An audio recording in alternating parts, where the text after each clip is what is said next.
Bismillahirrahmanirrahim. Assalamualaikum warahmatullahi wabarakatuh. Teman-teman sekalian, pada kesempatan ini saya coba untuk memberikan penjelasan tentang pemikiran. Dan insya Allah kita akan mencoba untuk mengeksplorasi seperti apa. Dan hari ini saya akan coba untuk share salah satu materi yang pernah saya bawakan di kegiatan Darul Alqam Dasar Madya. Baik, teman-teman sekalian, kita bicara tentang sejarah pemikiran Timur dan Barat, Universitas Muhammadiyah mereka ya. Pembelajaran kita ini adalah bagaimana memahami akar dan perkembangan pemikiran Timur dan Barat.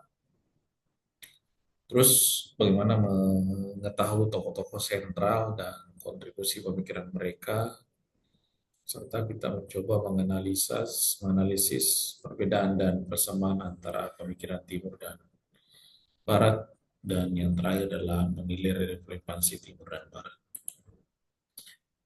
Jadi teman-teman sekalian, eh, itu tadi slide yang saya coba untuk sampaikan atau share, dan ini penting untuk kita cermati bahwa pemikiran ini memang sangat penting.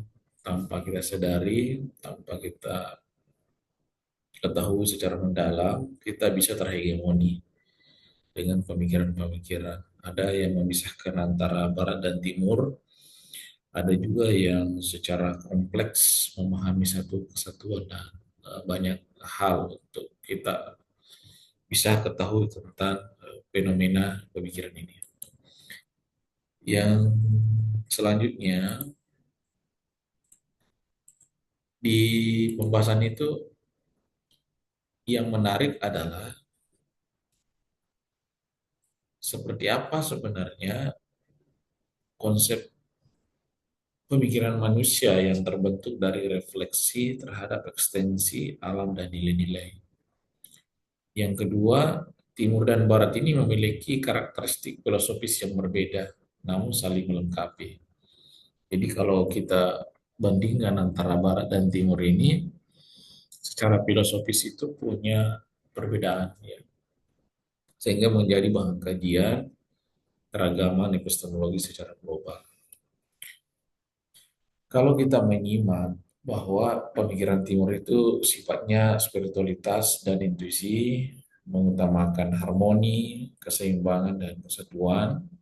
Kemudian pemikirannya itu Konfusianisme, Hinduisme, Buddhisme, Islam, dan tasawuf. Ini identik dengan Timur. Sering kita dengar Timur itu berkembang tasawuf, Hindu, Buddha, Konfusianisme, dan banyak paham-paham yang berkembang dalam mengutamakan keharmonisan dan keseimbangan.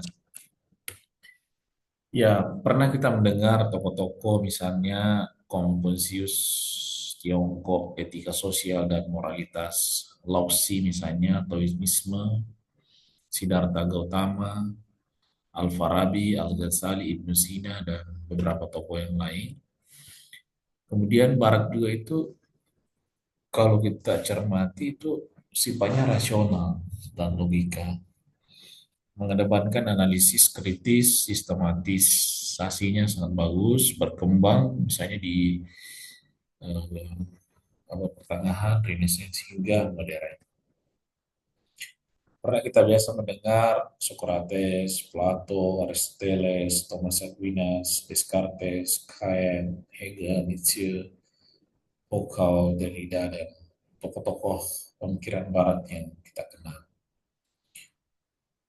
Ada beberapa perbandingan kalau kita melihat, teman-teman sekalian, dari segi aspek Timur dan Barat. Kalau kita lihat dari sisi epistemnya, itu intuitif, mistik ya. Kemudian Barat itu rasional dan logis. Nilai kolektif, spiritualitasnya, kalau Barat itu individual, analitis. Tujuan hidupnya harmoni dan pencerahan, pengetahuan dan kebebasan. dari segi pandangan Islam sifatnya holistik dan mekanis. Tapi bisa terintegrasi antara satu dan yang lain. Misalnya global masa kini membentuk pendekatan integratif, misalnya Tongkos, Hussein Nasar menentukan nilai-nilai spiritual dan rasionalitas, pendidikan kontemporer, pengambilan kekayaan, keduanya menciptakan manusia utuh. Ini penting untuk kita cermati bahwa ternyata ada relevansinya antara zaman krisis moral dengan materialisme, dehumanisasi, pemikiran timur menawarkan kedalaman spiritual, pemikiran barat mendorong inovasi dan kemajuan teknologi dan harmoni kemajuan membentuk pendidikan dan budaya berkelanjutan. Ya, terakhir bahwa pemikiran timur dan barat bukan untuk dipertentangkan, tetapi dikaji secara kritis. Keduanya menyumbang pada peradaban manusia sehingga diharapkan terjadi sintesis pemikiran kontekstual yang solutif. Itu teman-teman sekalian yang bisa saya sampaikan bahwa sebagai kesimpulan bahwa pemikiran Barat dan Timur ini sangat penting. Dua hal yang tidak perlu kita perdebatkan, tidak perlu kita menganggap bahwa Barat lebih unggul daripada Timur ataukah sebaliknya Timur lebih unggul dari Barat. Tentu punya pandangan dan perspektif dari segi epistemologisnya, dari segi nilai dan beberapa hal.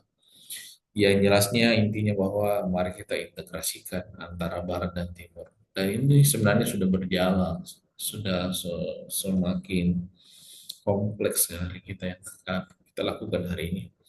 Itu mungkin yang bisa saya sampaikan pada kesempatan ini, teman-teman sekalian, bahwa intinya pemikiran Barat dan Timur adalah dua hal yang perlu kita kembangkan supaya kita sebagai generasi hari ini harus tetap berpikir lebih maju ke depan, berpikir lebih mendalam lagi untuk memahami berbagai fenomena kehidupan sehingga bisa menjawab tantangan sama dunia pemikiran perlu kita terus kaji secara cermat sehingga kita bisa mendapatkan ketenangan, kebahagiaan dan bisa memecahkan berbagai persoalan-persoalan yang ada. Sekian dan terima kasih untuk semuanya. Semoga kesempatan ini bisa bermanfaat bagi kita semua. Wassalamualaikum warahmatullahi wabarakatuh.